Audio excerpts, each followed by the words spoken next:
नमस्कार। आज हम बात कर रहे हैं अमेरिका और ईरान के बीच अचानक बढ़े हुए तनाव पर। जी। हमारे पास जो जानकारी है वो मूलतः 21 जून को जो अमेरिकी हमले हुए ईरान के परमाणु ठिकानों पर उस पर आधारित है। हाँ। और देखेंगे कि ईरान की प्रतिक्रिया क्या रही और रूस चीन इस सब पर क्या कह रहे हैं। तो चलिए समझते हैं कि हुआ क्या। बिल्कुल। अमेरिका ने ईरान के 3 काफी महत्वपूर्ण परमाणु ठिकाने हैं, हाँ। फोडो, नतान्स और इस्फहान, उन पर हवाई हमले किए हैं। जी। फोडो तो खासकर वो जो पहाड़ के नीचे बना है काफी मजबूत माना जाता है। हाँ, बिल्कुल। और राष्ट्रपति ट्रंप ने इसे एक शानदार सैन्य सफलता बताया है और दावा किया है कि ये ठिकाने पूरी तरह नष्ट हो गए हैं। देखिए, ये दावे तो होते हैं, पर इनकी पुष्टि तुरंत होना मुश्किल होता है। सही बात है। लेकिन ईरान की तरफ से जो प्रतिक्रिया आई है वो बेहद तीखी है। हाँ, क्या कहा है उन्होंने? विदेश मंत्री अब्बास अरागची ने इसे सिर्फ जघन्य अपराध या गंभीर उल्लंघन ही नहीं कहा, अच्छा। बल्कि साफ तौर पर कहा है कि ये अंतर्राष्ट्रीय कानून का उल्लंघन है और एक बहुत बड़ी लाल रेखा पार की गई है। बहुत बड़ी लाल रेखा, ये शब्द इस्तेमाल किए गए हैं। जी, मतलब ये सिर्फ बयानबाजी नहीं लग रही, उन्होंने चेतावनी भी दी है किस तरह की चेतावनी? कि ईरान चुप नहीं बैठेगा। इसके स्थायी परिणाम होंगे और उनकी प्रतिक्रिया खेदजनक हो सकती है। खेदजनक मतलब शायद गंभीर। और सबसे अहम बात, उन्होंने कहा कि सभी विकल्प खुले हैं। सभी विकल्प? हाँ, और ये सिर्फ बातें नहीं है। ईरान का जो रेवोल्यूशनरी गार्ड्स कॉर्प्स है, जी। उन्होंने तो घोषणा कर दी है कि भाई युद्ध का दौर शुरू हो गया है। अच्छा, सीधी घोषणा। हाँ, और धमकी दी है कि मध्य पूर्व में अमेरिकी हितों को निशाना बनाया जा सकता है। और तो और कुछ मिसाइलें इजराइल की तरफ दागी भी गई हैं। इजराइल पर? जी, जिसे सीधे तौर पर इस अमेरिकी हमले का जवाब माना जा रहा है। इजराइल पर मिसाइलें, ये तो मामले को और भी गंभीर बना देता है। बिल्कुल। तो इस पूरी स्थिति पर दुनिया की जो बड़ी ताकतें हैं, खासकर रूस और चीन, वो क्या सोच रही हैं?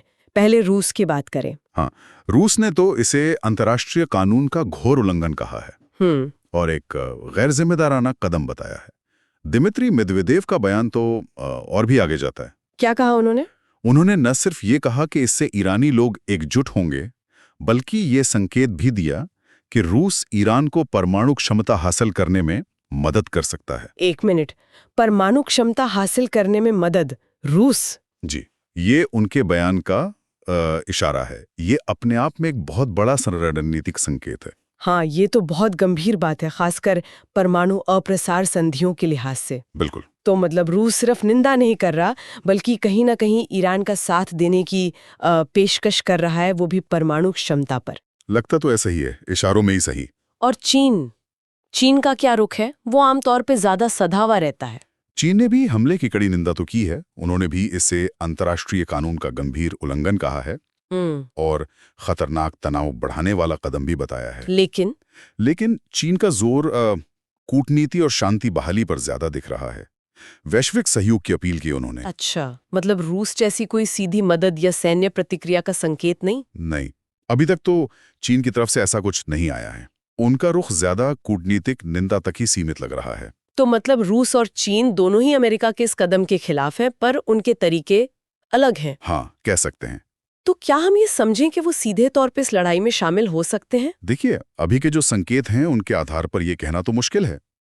हाँ, मेदवेदेव जैसे कुछ रूसी अधिकारियों ने मदद की बात जरूर की है, परमाणु सहयोग तक की बात जी। पर रूस ने सीधे सैन्य हस्तक्षेप की कोई घोषणा नहीं की है।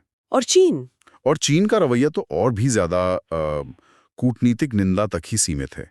तो फिलहाल तो ऐसा लगता है कि दोनों देश शायद सीधे टकराव से बचेंगे। हाँ, पर नजर रखेंगे। बिल्कुल, नजर बनाए रखेंगे और हो सकता है पर्दे के पीछे से ईरान को कुछ मदद दें। तो कुल मिलाकर तस्वीर ये बन रही है कि अमेरिका ने ईरान के अहम परमाणु ठिकानों पर हमला किया। जी, जिसे शायद इजराइल का भी समर्थन हो। हाँ, और ईरान ने बहुत सख्त प्रतिक्रिया दी है, जिसमें इजराइल पर मिसाइल हमले भी शामिल हैं। और सभी विकल्प खुले रखने की बात कही है। और उधर रूस और चीन ने हमले की निंदा की है।